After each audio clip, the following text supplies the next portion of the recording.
How are last year's highest scoring players performing so far this season in terms of XG? I do want to caveat the video due to the tiny sample size, but nonetheless it's still interesting to analyse the data. So last season Salah had an XGI of 1.16 per 90 last season, obviously the highest by any player.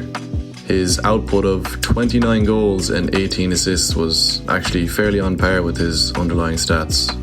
He only outperformed his goals by 1.29 XG and his assists by 2.14. Yeah, so Salah isn't looking as good this season, and the stats say so too. He has 0.35 XGI per 90 gross finished, but he has 1 goal and 1 assist from 3 games with poor underlying numbers. That being said, Liverpool as a whole have been poor this season, and it might take time for them to gel together.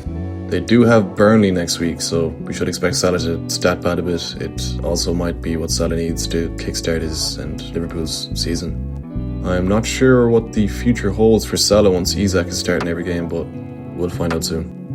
Mbeumo racked up pretty good underlying numbers last season, even despite massively overperforming his XG, but he did also underperform his XA at the same time.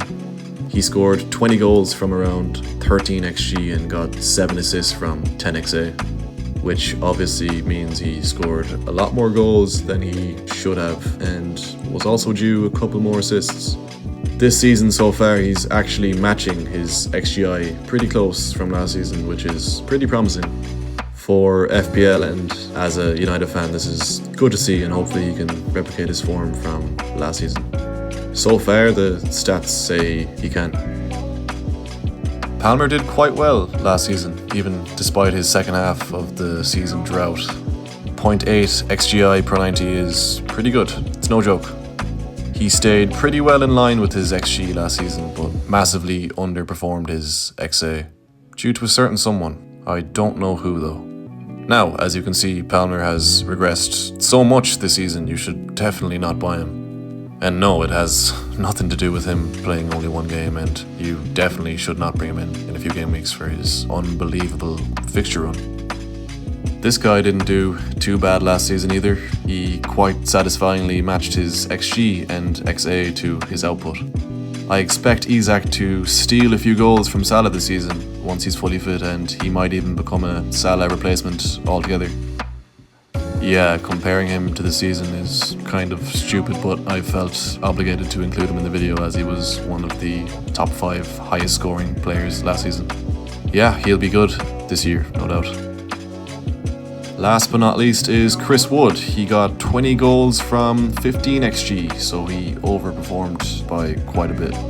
I'm pretty sure he was overperforming it way more earlier on in the season last season, but didn't score too much towards the end, so it kind of balanced things out a little bit more. But yeah, 20 goals from the old fella is pretty good, though not very sustainable given the XG. That being said, this season he did score a brace in game week 1, and I do plan to keep him for Sunderland and the Burnley fixture.